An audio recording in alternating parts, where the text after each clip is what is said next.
What's going on? What's going on? How are you? Oh, just trying to stay sane. Yeah. Yeah, just trying to, wait this out. Um, you, I don't even know where you're living now. Are you still living in the same place you've been forever or? Yeah, I'm in Studio City. Okay. So you're close. Yeah, where are you? Studio City. Yeah, that's what I thought. I thought you moved for some reason. Um, Trying to move, but to where? I don't really know. I'm open to different areas, but I've just been keeping my eye out for I want outdoor space. So it's more like the apartment or whatever comes along that sort of fits. I'm open. So you want to stay in California. You're not talking about like moving to Montana or something. Oh no, I would love to live in New York, but not yet. Um, Yeah. so what have you been, I mean, obviously we're in a lockdown at this point, but what were you working on or what have you been working? Let's fill me in. What's been going on with you besides working like crazy as an actress in this world? Oh, oh man. I mean, before this, what I was working on, there's a couple things. I did a couple indie films, which were really fun. I did this indie film called the dinner party, with my friend Christopher Lee, who was directing it and he wrote it. And it was just this great indie film about this group of friends who all knew each other in college. And a sexual assault happened between two of the friends in college. And it just is a sort of a story of what happens when that kind of accusation goes down amongst a friend group. Not just like you hear about like, oh yeah, this happened. It's like when it's your core group of friends, what happens. So that was really fun. I got to work on my Fil- friend Nate. Hmm? Filming here in Los Angeles or? Yeah, Okay. filming in LA. Yeah. I got to work on my friend Nadine Crocker's indie film, which I actually read. We met at our old restaurant job at the Churchill in LA. Okay. And I read this script years ago. It has to be like 4 or 5 years ago now. And she made it happen. She got funding, she got support and a team, and she made this movie happen. And it's her own personal story about mental health and her mental health journey and suicide. And it's just such a beautiful film. And I got to play this really fun, small role in the insane asylum that I guess it's not called that. I think that's technically incorrect. But the ward, I'm on the ward and I play this like crazy chick, and it was super fun. It was super, super fun. It's a character I've never played before. But I just So feel so honored to be part of that story. it was typecasting is what you're saying? Yeah, it was just me. Just Yeah. you being you? Most people in my life would be like, oh yeah, it's just you. At the beginning of this year, most people have like, okay, this is, obviously everyone says this is my year, blah, blah, blah, all that stuff. I stopped saying that about like 20 years ago. But Yeah. there were a couple of things that are goals that you were looking for to do this year. Mhm. What, what's those goals look like? I think at this point, my goal is to deepen myself as an artist. And, of course, we're all out there on the grind and we're all trying to look for work and what's that next job and the auditioning process. But with that on pause right now, the only thing I really have control over is my art and deepening that. And what does that look like for me with being back in class? I got back in class, what I'm consuming, what I'm reading, what I'm journaling.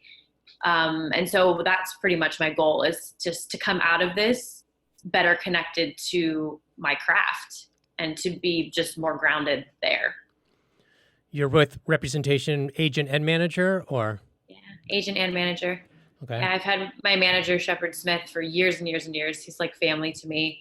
And then my agency is fairly new, but my agents, Dee Dee and Gwen, are badass. And this is really the first time I've had a all-girl team with like just women on my agency team. So I'm loving it. And so you're going to class and are you exercising, eating healthy? What else is going on in your regimen? Yeah, I mean, I've always been super, super active. I don't work out. I feel it just messes with my mood. It messes with my day. So that's not been hard. I eat super healthy. I've been a pescatarian for almost 4 years now. Um, Teetering on almost vegan. Dairy is not, it doesn't do well with me. So I eat pretty healthy in general. So that's not been hard. I've been cooking way more. Um, I love to cook, but I'm constantly running around, so I don't do it a whole lot. So it's been fun to reconnect with the kitchen. My Italian mother's happy about that. Yeah, I'm sure. Yeah. And what about getting creative at this time? So we've been locked down for what now? Over a month or whatever. What are you doing career-wise, creative-wise, basically? Well, the class that I'm in is completely imagination based. So it's been so good creatively to get back into playing in my imagination and playing just in that world of just taking life circumstances and taking what's written on the page by a writer and accepting them in my imagination as my own circumstances. And it's minimum an hour a day, and it's all play. We're given only plays. So that has just been getting my creative juices just soaring in a way that I haven't had the time for in a while, and now I have nothing but time. I'm also been dabbling in writing. I have a short film that I've been trying to compose based off of a letter that I wrote myself at the beginning of a relationship that I'm no longer in. And so I've been trying to write that, and then a series that I had an idea for a long time. So just trying my hand at writing, which I've never really done before, but it's fun. And you're writing final draft, or are you just writing it just kind of a treatment style, or? Yeah, I'm just sort of writing it. I'm just the short film. The letter is already written. It was something I wrote a long time ago. So now I'm more planning how I want it done, like shot wise, and how I want it to go from beginning to end, because that's basically already written. I don't want to add too much to it. I kind of like the idea of taking this letter in its purest form and everything I was feeling when I wrote it, and then the evolution of that relationship and what ended up happening. So it's loosely based off of that. But right now I'm just trying to get pen to paper and thoughts out, and not judging my thoughts and not judging the structure of it, which will work for now, but anything needs structure. And that's sort of what I'm reading books and to learn the structure of how script works and all that. And what else are you doing at the house? I mean, are you going out at all? Food shopping, any walking, any of that kind of stuff, or? Yeah, I've been doing big Trader Joe's runs and big Ralph's. I always go to 2 grocery stores. I'm so my mother in that way. But my boyfriend's a big dude. He's 6'3". He eats a lot. So I'm trying to do like big grocery runs and trying to stay as much out of there as possible. But yeah, we have 2 dogs, so we do a lot of walking. A lot of we went and just drove down to the beach and just kind of sat in the car and looked. So we're trying to get out as much as possible without being around people, because I can't stay in this apartment. No, it's driving me crazy for sure. I actually I went out the Ralph's down the street from my house not months ago. I went there and it was, ramsacked basically. There was nothing in there. So I came home and I just kind of moped and ate a lot of like old food for a week or so. And then I figured maybe I'll go to like a Ralph's really far away. So I went to like a Ralph's in like Sunland or something. Right. And there was a lot of food there, but you had to wait out line for a little while and, for people to go in. And then I started going to Amazon Fresh. I can't even deal anymore. I go online. I do my little order. Did you order. get a time? You were able to get a delivery time? Yes, there's a trick to that I'm going to give it to you. Just stay on that page and keep refreshing it for come back 15 minutes later and refresh it. Come back a little bit more. They open them up consistently, like all day long. So in other words, like if you go on there now and it's blocked, right, in 15 or 20 minutes, they could open it up. It doesn't mean that it's blocked forever. Yeah, I was talking to somebody recently on the podcast, and they told me that's the same exact thing. Like, you got to keep refreshing it. So just I'm sit gonna have on to it, try that. keep the page open, and keep refreshing it. That's the 'Cause best every way to time I do it. try it, they're like, nothing today, Yeah. nothing tomorrow. I'm like, all right, well, I'm just gonna go to the grocery store then. Yeah, there's 3 days that they keep, like today's Friday, so they have Saturday, Sunday, Monday, and Mhm. then just keep that page up there, hit the refresh in like 15, 20 minutes. I mean, sometimes it takes me about an hour, but if you're sitting near your computer, just hit Yeah. refresh and yeah. And so that's what I've been doing. And sometimes they come up right away and sometimes they don't. It's just luck of the pick. Good call. All right, I'm gonna do that. A little information that I can share for you that now we're going to share with everybody that And now now it'll we're be not worth gonna be able to do it because now, pretty much. way to go. So what else? I saw your Instagram water challenge or whatever it was with your man. Yeah. Yeah, I can't get into the TikTok thing. No, not against anybody who can't it's just not. I already spend too much time on my phone, so to be on TikTok would be I would that would be it would consume me. I feel like it's just not my thing. But that was a challenge that I had seen randomly on Instagram, and I was like, this would be funny. I'm always down for a good prank. Um, but yeah, I mean, we've been doing puzzles. I like puzzles.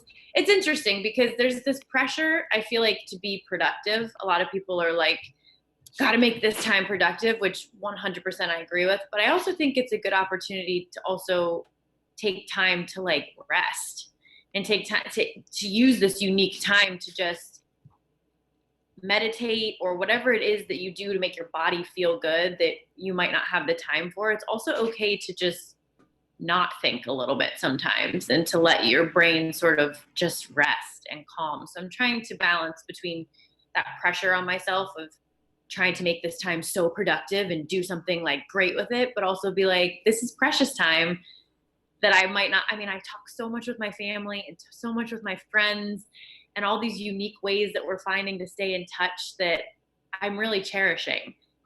Because it's hard to get people to sit down and have an hour-long conversation with them on most days, and now I get to just call my dad up, my mom, like people in my life, and we just get to have beautiful conversation. So I'm cherishing the human connection in this weird way now. Yeah, I mean, I've talked to most of my friends and family pretty consistently, and I understand I do take some time off. I have to take, you definitely have to, regroup. But, Mm-hmm. When you're stuck in a house, you can only regroup for like 15 or 20 minutes and then you're like, I got to Yeah. do something.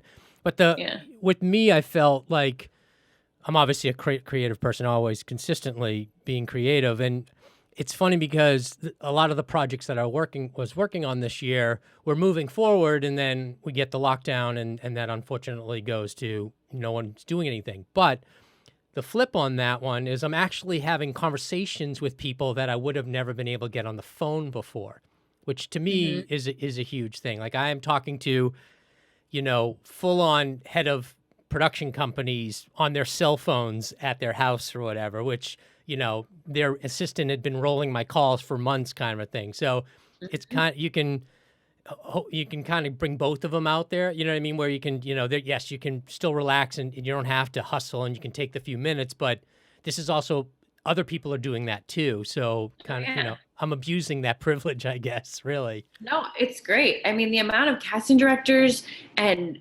directors and producers that are doing Q&As and just to be able to sit and pick their brain or just listen to what they have to offer as far as their take on the industry or what to do during this time. There's so much out there. Casting directors are being so creative. I've had a couple auditions which like there's been monologue challenges, there's been scene challenges, and it's just been so good. I feel so lucky that they are offering these kinds of services to us during this time because it allows my brain to like feel stimulated and feel like I'm learning and feel like I'm still progressing even though I'm stuck here. Right. Because the only way to progress isn't just by, I mean, I'm an actor, so auditioning. No, there's so many other ways to progress and to feel like you're progressing during this time to take advantage of. And I guess that's kind of why everyone's moving towards Zoom and TikTok and Instagram Live and YouTube Live and all that stuff. I mean, to kind of go back to the TikTok thing, I mean, TikTok was an app called Musical.ly so long ago or whatever. And the company bought them and kind of, transitioned them into TikTok. And, a lot of people are on this, but I feel like it's the same thing as Vine. It's like, okay, great. You're good for 15 seconds, 30 seconds. What after that? Like, I get, you know what I mean? Like even using Yeah. yours as an example, it's like, that was funny, but to watch that for an hour, I Yeah. couldn't do that. It would be, Yeah. it's tough. It definitely has its demographic, and the thing that makes it dangerous for me is I I already feel guilty when I mindlessly scroll, and my mindless scrolling is often like animal videos. Like I will just watch I will watch like baby animals or animal rescues for so long, and then an hour's gone by and I'm like, shit, I could have used that hour so differently. And the content on TikTok, as entertaining as it is for some people, is just not as it just isn't a productive place for my mind. It just doesn't feel like, I don't know, like it's content that I'm absorbing, and like it's making me a better thinker. I don't know. Maybe I haven't explored enough, so maybe not. I get the point of it, but it's just I'm challenging myself to just read more and do things of that nature more to fuel my brain in a different way. Yeah, I mean, as you said, I mean, we don't want to, put down TikTokers or whatever, but I do No, applaud them for being creative, so but do I. they still have to, after the 15, 30 seconds, you still got to do something else. So that's kind of one, it just kind of pushes me. So if you're reading, are you watching any TV at all? Yes, I just binge watched all of The Handmaid's Tale, which was incredible. I mean, it was so the female performances in there. I don't know why I've waited so long. I think it's because I knew it would be a show that I would not be able to put down, and I would want to watch the whole thing, and now I have the time for it. But I just watched that. I'm watching Little Fires Everywhere, which is great. I couldn't get into Tiger King. I couldn't. I have 2 episodes left. The amount of animal abuse in there for an animal lover, I get where it was entertaining and how fucking insane these people like. It's I couldn't. It wasn't my. I just. It was hard for me. Yeah. It was very hard for me. I, Um. yeah, well, I still haven't watched it actually. It's still, pops up when I go to Netflix, but I just can't. It's just so. Yeah, no, the animal thing to me is the same. Like I just can't watch, good TV or not. Watching, animals get abused is not my thing. I'm not a fan at all. There's just so many times in each episode that I had to like pause and take a breath, because thinking of like what those animals were actually going through, besides the funny and entertainingness of these people, like it was too much for me. So you have Netflix. Do you have Disney Plus? No, I don't have Disney Plus. Amazon? Amazon, yeah. So did you watch Carnival Row? Mm-mm. That's a good one. Carnival Row. Yeah. I just started Succession. Okay. That's my newest one. Succession and Little Fires Everywhere are the two that I'm on right now. Carnival Row. No, I have to write that down to remember that. It's Cara Delevingne and Orlando Bloom, which most people would be like, like not. It's not something that there's taste. Oh, I think they're both so talented. I know. So I think they're great. Well, if you like them, then you're gonna love them in the show. I mean, it is. They are both these roles are so perfect, and I don't know where she came from. I actually just thought she was just some model chick or something. I honestly didn't know where she came from, but she's so good in this show, and the show's really good. And it's just like anything else. It takes a couple episodes to get going. Because the chemistry's kind of weird at the beginning, just like anything else, and Yeah, gotta get but their then it goes footing. up and down. I always pitch a TV show called Peaky Blinders. Did you ever see that one? I never saw it, but I just shot new headshots, and the photographer was like, "You remind me of this one shot from the girl in Peaky Blinders, and that's what I'm going for." And I was like, "Cool, great." I'm trying to think because the way you have your hair right now, I can see it. Killian's sister potentially could be what picture that of girl that actress that he might be Yeah. comparing you to. So, but if you do watch that one, just kind of a heads up, you should have the subtitles in it because their accents are very very thick. So Okay. it's kind of kind of weird.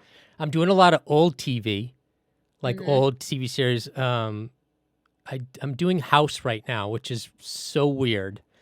Um, because Jennifer Morrison was on that show. She's become an amazing director. She is someone that we've met with to direct one of the pilots that I'm doing.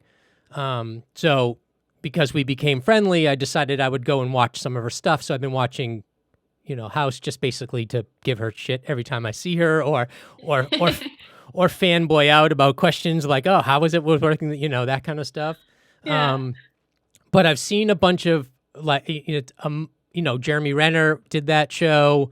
There was a girl who did a Lifetime movie, Haley, I think it's Poulos or something. I forget how to pronounce her last name, but she's like I don't know, like a 12 or 13-year-old on the show, like real young. Like it's definitely many years ago. So there's and Donna Logue. I mean, there's a bunch of good actors on there that, have gone on to do great things. So, but it's funny watching old TV shows where you're like, oh my God, that person's new or whatever. Yeah. Especially when it's like procedurals type shows, because you get a lot of people that just come in for like that guest star, and then they take their body of work gets so much bigger, and you're like, oh yeah, that's fun to see you there. Yep. But also watching that one, I mean, if you don't remember the show, the Me Too on that thing is just crazy. Like he is just so like the stuff that he did back then, you would never ever get away with right now. It's crazy how what we used to be get away with on TV, and I don't know. Yeah, not so much anymore. No, not at all. So this coming year, once hopefully this, where do you think this whole pandemic, whatever it's called, is gonna lead us to next? It's hard. It's hard to say because it's hard to know when people will truly feel safe without a vaccine or a treatment, or it's hard to know when. I don't know. Like I know in California, the 15th is when they're saying we'll strive to open back up. But I know that I'm not going to feel super comfortable just being like, okay, I'm going to go eat in a restaurant or go to the bar the way that I used to, because it's still out there. And I think the way our government heads have been handling that's a whole other conversation. But let's go there. It gets me so heated. I don't know if we want to do that. It gets me so heated. It makes me angry. I just think that there's a lot of, he's a giant idiot, if you want to know my opinion. I just think he's a fucking idiot, but it's fine. I think that a lot of good will come out of this as far as people coming together and how much people have bonded, but I think it's going to change a lot. I think people are realizing that a lot of companies can still thrive via this. And so I think you'll see a lot of companies maybe doing things from home for a while. I think auditioning will be via this or self-tapes for a long time. I just think it's going to be a while before things go back to normal. Yeah, I mean, I would definitely not, if they said even on the 15th, what they're saying, you can go out there like, yeah, no, I mean, if I can, like you said, the vaccine we're not going to have, unfortunately, anytime soon, but anything that could be like, hey, listen, if you do get it, we do have something that can help with it, and it won't be as bad. But, I've been doing these podcasts for a little bit, and I was doing a lot of research before I decided to do it, and I got into a lot of comedian-style podcasts. Tom Segura, Whitney Cummings, Brian Callen, these people. So I've been watching a lot of their podcasts, and Brian Callen actually said something recently because he's on a TV show. I don't remember what the name of the show is, but they were talking about when production, or if and when production goes back, that it'll be a skeleton crew. There'll be non-essential people on set from now on. It won't be a bunch of producers and their kids and friends and all that kind of stuff. So that will be scaled down a lot. And also, too, there'll be a doctor on set who will actually take your blood or take your temperature or whatever it is. I mean, they're going to try to do it as best as possible. I just, as far as films and going out and doing all that, I don't see that one either. I'm like, I'm not, there was I was talking to somebody recently. I mean, I don't go to movies. Like I've never gone to movies. I'd rather sit in the comfort of my own home, with my pajamas on and pause and do that. If I have to wait a month or two for the show to come out, then that's what I want to do. But I mean, going to the cocktail waitress kind of situation route where, because, Brian was talking about comedy clubs.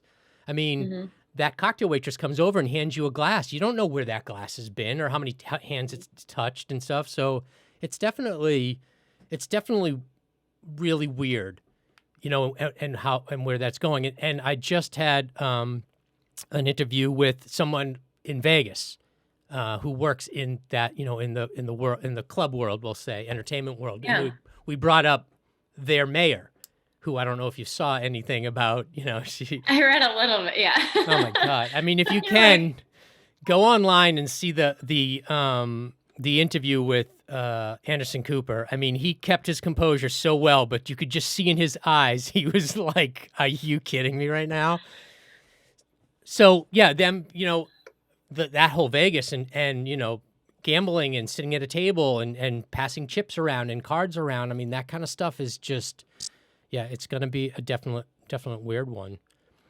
And then, like you said, until there is some better form of treatment of if you get this will help, this will reduce your chances, whatever that looks like, I don't see how you can go back to that unless you're just like wild, wild west. If I get it, hope I survive. Like, if you're okay with that thinking, but I can't do that. And then think about when's the next time I'm going to see my parents because I can't go home and visit my parents. It's so many factors. Yeah, I mean, and traveling too, the same thing. I mean, I would have to go home to see my mom. I can't do that. I mean, she's in her 70s at this point. So it's like, I wouldn't want, even if I don't know if I have it, I would have to go get checked. But, plus when I fly and then I get there, I'm going to have to quarantine myself for 14 days just to make sure I don't have it. I can catch it on the flight or baggage or whatever I've touched along the way. So, yeah, it's definitely difficult. Yeah, I think it's going to be a minute before we see. I think there's going to be a lot of people, we're already seeing it, people that want to just go back out into the world and act like nothing's happened. And sure, there's going to be people that are going to go that route, but there's also going to be a lot of people that are like, no, we can't just have that scene where it's a nightclub scene and we're at a concert and there's 50 people in this building and we're shooting that for 12 hours. How are you going to do that? Yeah, I definitely don't know.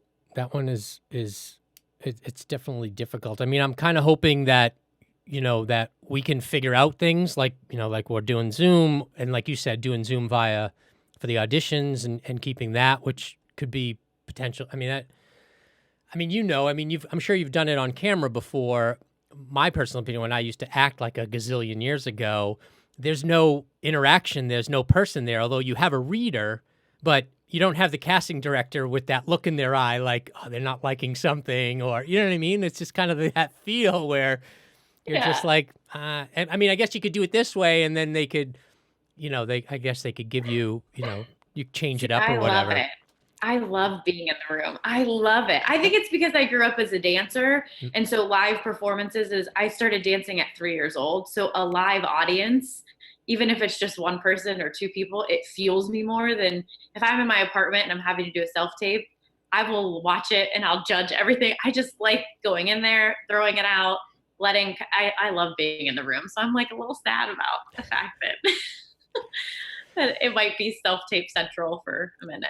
I mean, also too, they've always been 6 feet away from you anyways. They're always behind a desk, on the other side of the room, and there's a camera person, 3 feet from them, and then you're sitting on a chair, out in the middle of the room. So there is they may change it to, you have to wear face covering and gloves and stuff like that. And then once you come in, you can take it off, do what you got to do, and then, I mean, I guess it's just going to be, their decision whether it's, I mean, to be honest with you, I'm sure casting directors would be more than happy to sit home and do that from their home than have to go in and see a gazillion people every day. So they may Yeah. actually be pushing that that issue also.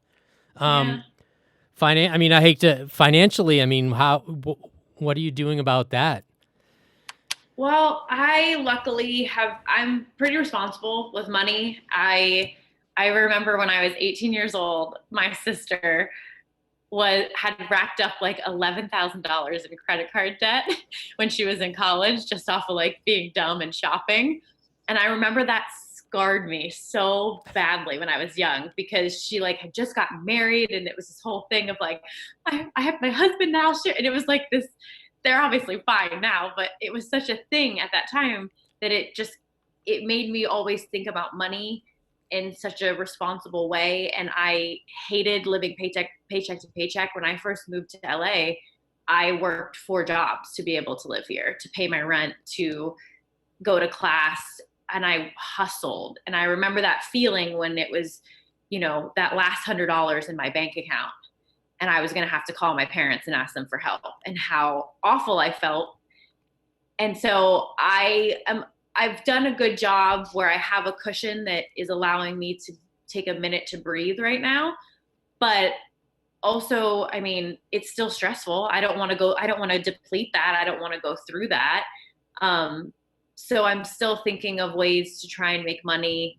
I worked in a restaurant before this. I have my side hustle, so I'm able to do unemployment from that, from working as many hours as I did at my restaurant job. So that is giving me a sense of relief of like, at least I have something coming in during this time. But it's still stressful. It's still, you work so hard to like save money, and then something like this happens and you're like, fuck, what does that mean now for the savings account that I worked really hard for? And so you did unemployment. Was it quick, easy, hard? I mean, I mean, obviously, I don't know. Every Yeah. state is different. It just seems like everyone's having the Mhm. real hard time. So I don't know how quick it was or easy or. It was the online part was fine. It's just I got approved for this certain amount of money based off of the hours that I was working, but I still haven't received the debit card or whatever comes in the mail to access the funds. So like I got approved for these funds based off of my hourly that I was working at this restaurant, but I haven't gotten anything in the mail yet as far as a debit card or a way to use it, and there's no one to talk to. You can't get a hold of anybody.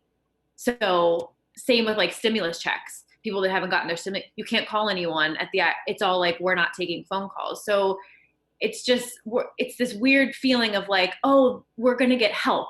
The government is helping us. But then it's this almost impossible avenue to get down sometimes of like getting answers. So I just keep having faith that it's going to come through, and that it's just taking time because everybody is needing the assistance right now. So I'm just sort of trying to like zen out and be like, maybe this means that there are people that need the help more than me, and I just need to sit down and relax, and they need to receive the help more than I do first. So I don't know.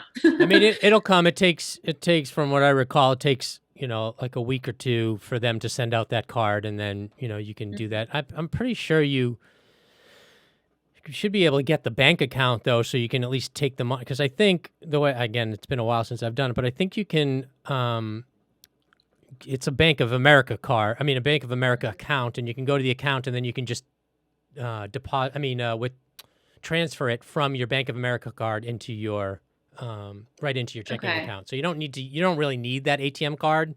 You probably won't even use it. I think, to be honest with you, I'd ended up calling up Bank of America, and I'm like, hey, anytime a dollar hits this account, just transfer it right into my account. Yeah. No need for it to sit there. That's a good idea. Yeah. That's a good idea. But you can use, I think, one of those emails, there has to be something like that. But yeah, you can get that. And then have you got your stimulus check or no? Mm-mm. Did you But I got my state tax return direct deposit. I got my federal tax return via like as a check in the mail. So I'm thinking that mine's probably coming as a check because I didn't properly set up like the direct deposit when it came to like federal payments, I guess. Did you do that every year or just this past or last year? Do you remember? I think it's been every year. I think it's since I can remember, I've gotten my state tax returns just directly in my account, and then my federal has always come as a check. The other thing too that happens that I've heard is that your stimulus check will go into your unemployment account. Oh, So it could be in there too. So it would be in that. great. Yeah. So I can't Great. have any of it right now. Great. Oh, great. Oh, it's weird. It's weird, but it's comforting to know that we're all in it together. It's comforting to know that, like, when I talk to my friends and family members and people, everyone's there being like, we got this. Don't worry. Like, I'm dealing with this and you're dealing with this. And it does feel comforting to know that we're all trying to navigate this together. It doesn't feel quite so lonely. It doesn't feel lonely, but it's annoying because, It is annoying. you know what I mean? Because you know me, I'm like all about, what can I do for you? How can I help you? I mean, that's the reason that why I call it this, this podcast, what I do. It's because I've always been that person who are like, hey, I know you can't afford pictures. Come to me. I'll take the pictures. I know you can't afford to put something on tape. Whatever, you know what I mean? Like I've always been that way, but now it's like, I can't help you pay your bills. You know what I mean? Like I can't get you work right now because there's no way for me to help you with that. So that's why to me, it's like trying to stay creative and do other things, via whatever it be. I mean, I have a full music studio that, that people used a lot. I mean, Ryan Cabrera used to come in a lot and use it, but, he can't come over here anymore, and we're not working with artists anymore. And I have all this camera equipment and editing equipment and all that lights and stuff that, I mean, this is free. You know what I mean? So why not just get, somewhat creative with it? So, but I can't help anybody else because even saying, hey, come over and we'll record something for you or something, people are like, me, I don't want to go out or, I'm afraid. So that's the toughest part that I really can't help. You know what I mean? Like that's really the toughest part for me. Yeah, So. the human contact is when everyone's like, what's the hardest part of this for you? It's that. It's not being able to just say, hey, let's do this thing together, whether it's creative or social, or I just want to hug my friends. I just want to go have a glass of wine with my best girlfriend and just like, it's the non-human contact. As much as I love my man, we also are like, we know we love each other, but like it'd be nice to see some other people other than each other sometimes. Not that you guys are married, but the divorce rate I heard is up really high too. I mean, I get, it's like it's especially if, I don't know your living conditions as far as if there's, multiple rooms where you can be like, hey, listen, you know what? Just go in that room for an hour or two, or, I guess you can go and walk the dogs by yourself and stuff like that. Have you seen any of your friends? I know you can't hug them or whatever, but no. So you two are just basically locked in and you haven't seen a person. Oh, okay. Nope. We've been doing Zoom stuff. I just talked with my best girlfriend, two of them actually, and we were saying like, okay, we've all been taking it very seriously. Obviously, we've all like grocery runs or what I've done.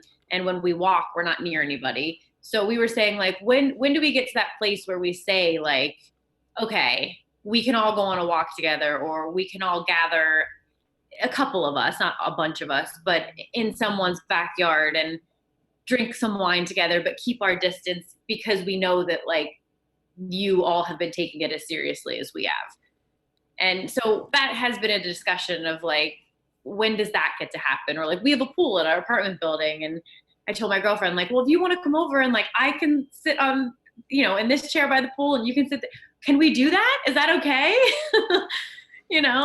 I don't know. I don't see why not. Every once in a while, like, I'll walk to like CVS, the one down over at Laurel.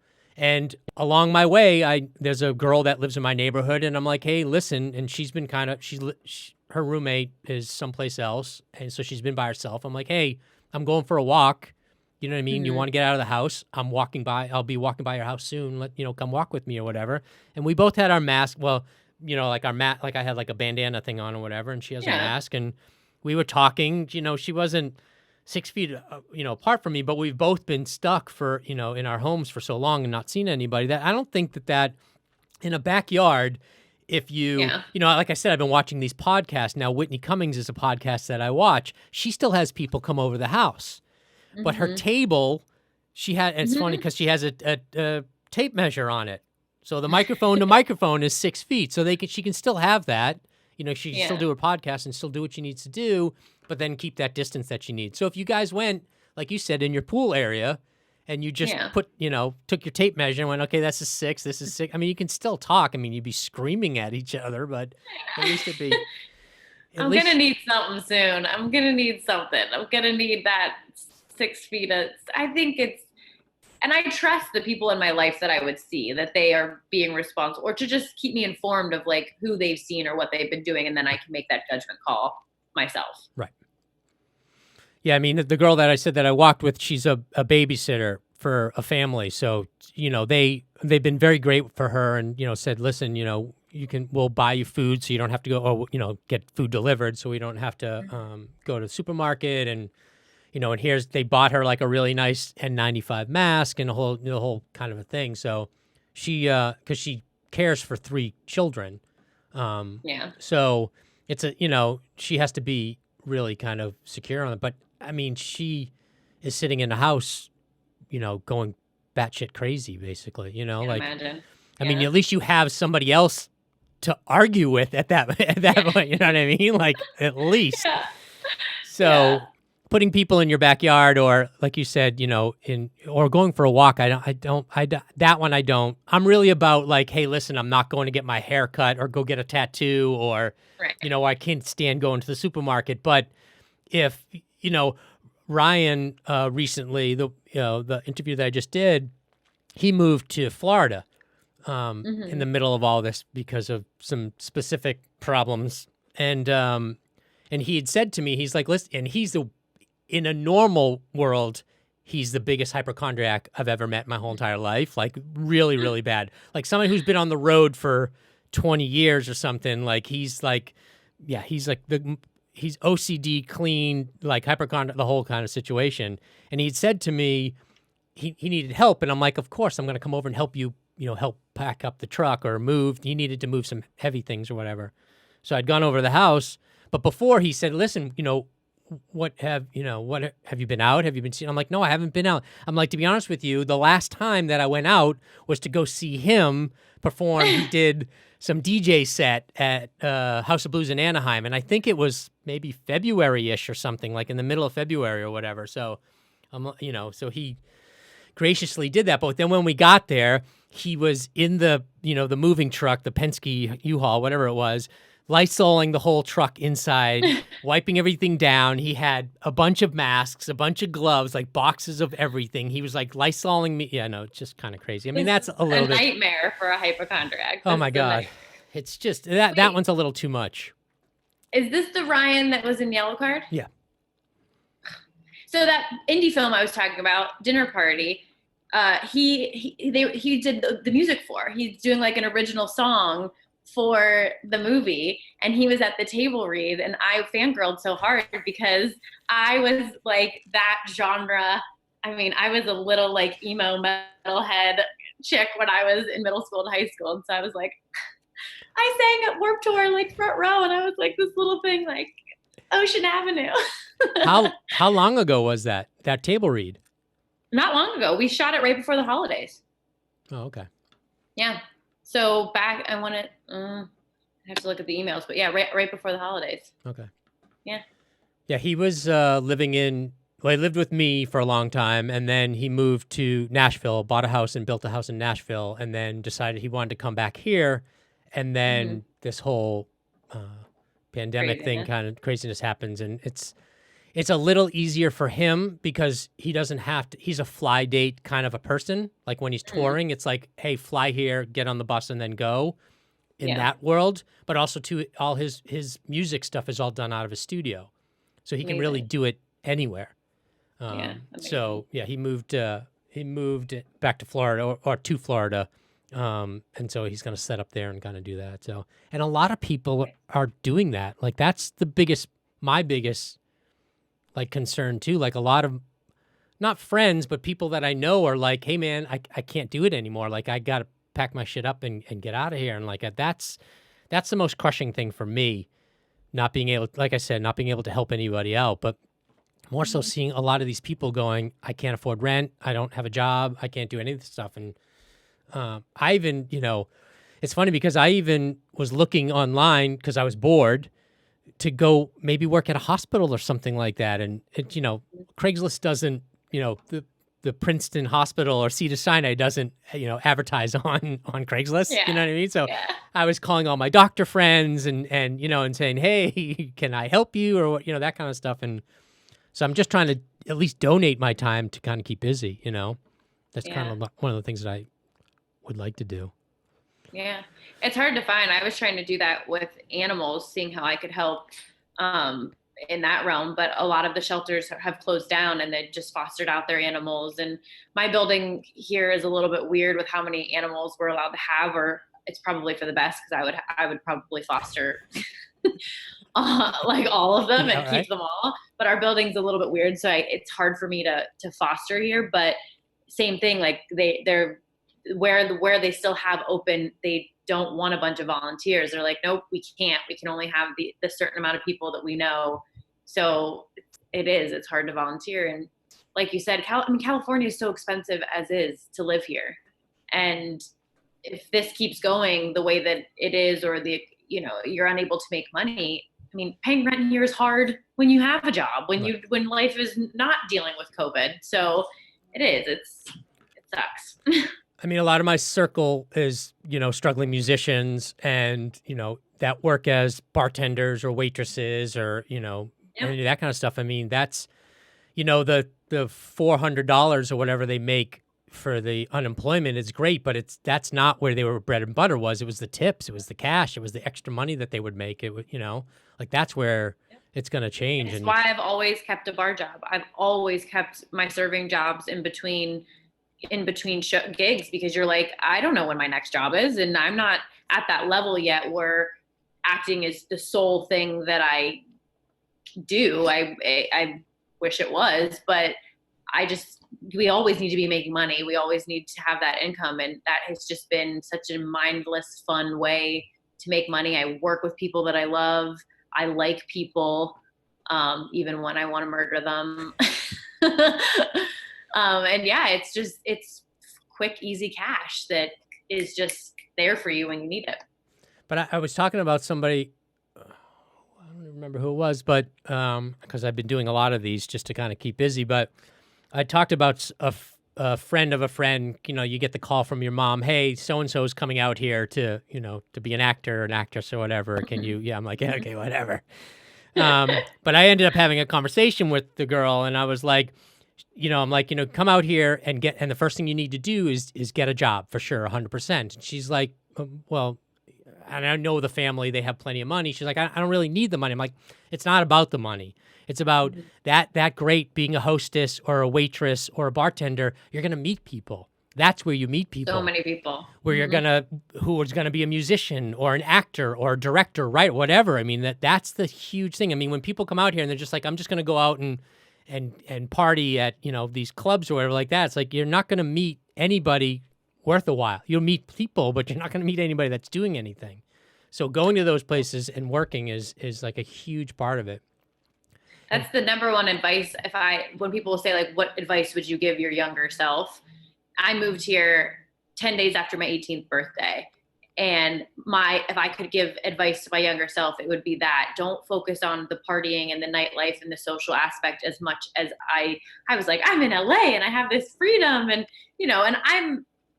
it was fun, but I wish I would have just focused a little bit harder on the networking and the connections earlier in the way that I mean, obviously you mature and you learn, but I would have done it a little differently.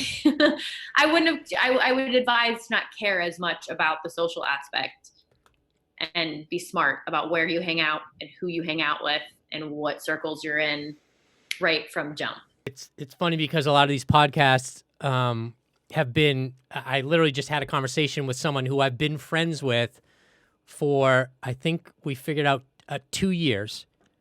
Mm-hmm. And I met her at one of Raya Cabrera's movie night things that he does at Yamashiro 2 years ago. we had a great conversation, and then she, I think, went to New York or something, and then and then was doing stuff out there, and she's a model and does all that kind of crap. And we had the conversation. It was the second time in my life that I actually physically saw her again. Like we've been texting for years. We're friends. We talk on the phone, like all that kind of stuff like that. But aside from the first time I met her and doing a Zoom with her, it was the second time that I physically saw her. It's like crazy. That's crazy. Right? But it's also kind of beautiful that we have so many means of keeping connected with people that we don't have to physically see. It's like sad in some ways because you're like, that personal connection is great, but also beautiful and amazing that you could be on other parts of the world and still feel super close to someone. Yeah, totally. But yeah, I did want to connect with you because I hadn't seen you in a while, and I wanted to catch up with you and make sure that you're okay. And as I say, my show is called Cool, Calm, and Connected. I don't know where the cool and the calm comes from, but connected is because I've always been that person who someone needs something or whatever like that. So that being said, if you need anything in the in this kind of dire time that we're in, if you don't ever hesitate to call me or whatever. If you want to go for a walk and get away from your man for 15 minutes or whatever, I have no problem with the social distancing. I wear a mask, you wear a mask. We can go walk the dogs or just walk around the neighborhood aimlessly or whatever you want to do. Same, man. Same to you. It's nice to have you have a soul like that in your life. So know that you have it in return if you also need anything. Totally. I'm always here for you. And once this is done, I've got a couple of TV shows that I'm in development with that I think we've talked about before. So you're still on my top of my list. So let's definitely hopefully We're gonna make magic. We're gonna make magic. Man, I hope so. I hope sooner than later, but yes, definitely we will do that for sure. Well, this definitely brightened my day, and I appreciate you. Cool. I appreciate you. All right, well, have a good day and stay safe and healthy. And like I said, if you need anything, call me. If not, I will talk to you soon. You too, love. Bye. Bye.